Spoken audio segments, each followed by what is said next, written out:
Na-diffusion lang naman yun eh. Wala nga commitment pinag-uusapan dun eh. Wala nga red notice, pambira eh. There is a warrant. Tagal-tagal na ni Arnie Tevez eh. Wala pa rin, di ba?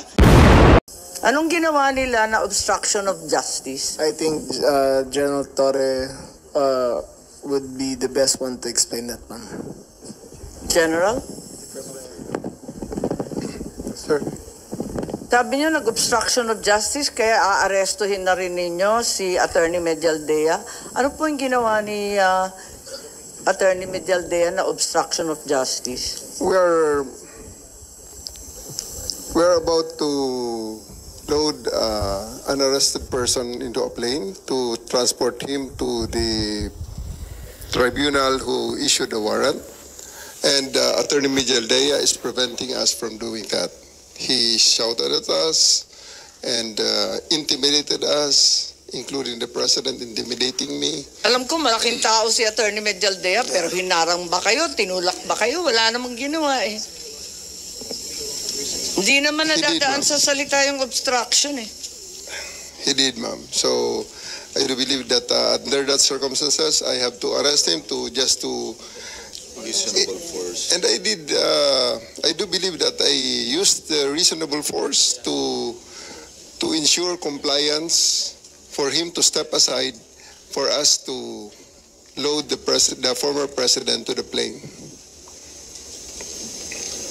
So yun lang yung obstruction dahil nagsisigawan yung mag-asawa? He is preventing us from doing our job of loading the former president to the plane. Hinarang ba kayo? Yes, ma'am. Anong ginawa? Hindi namin naman sa video eh. Ang nakita ko lang, pinipilit niyo iposas, hindi magkasya yung posas. Yes, that's one thing. He's blocking my way. He is preventing us. He actually placed another chair at the side of the president for the former president to sit, which is already very much delaying everything because the plane is already ready to fly. Ba't kayo masyadong nagmamadali? We are going... Una-una, ma'am, ang reglementary period, mamalasin naman kami pag hindi namin ginawa ang trabaho namin. Bakit? Anong reglementary period? Anong period yun? The Article 125. Dahil sinabi na nga ni Executive Director sa ating PCTC, na diffusion lang naman yun eh. Wala nga commitment pinag-uusapan dun eh. Wala nga red notice, pambira eh. There is a warrant. Tagal-tagal na ni Arnie Tevez eh. Wala pa rin, di ba? Ba't kayo nagmamadali? Ano yung reglementary period mo? May I refer you to the SOJ, ma'am? If the SOJ wants to answer that. Hindi ba pwede kayo na muna? Okay. Mauna lang kayo, tapos sa si SOJ. Pwede? Okay, ma'am. Okay. My main processes during the time is that I have implemented a warrant, and it is, therefore the person is already arrested by virtue of a legal warrant, and Article 125 comes into play of the revised penal code, which is entitled delivery of persons legally arrested to the proper judicial authority. And I do believe at this point the judicial authority will be the ICC. Therefore, I have to abide with that Article 125 of the revised penal code. So inaamin mo warrantless arresto?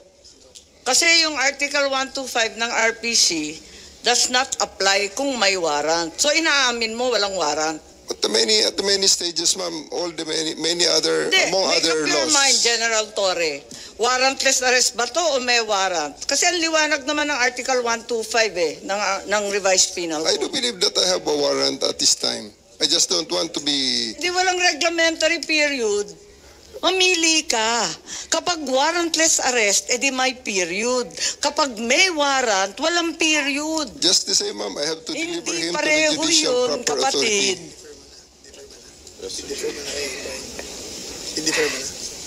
Hindi magkapareho yun. The reglementary period only comes into play when there's a warrantless arrest in accordance with Article 125 of the revised penal code.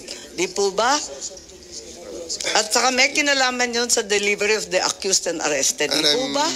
And I'm being cautioned by the DOJ, ma'am, that it may be sub judice already to discuss that because of the habeas corpus pending in the Supreme Court, ma'am.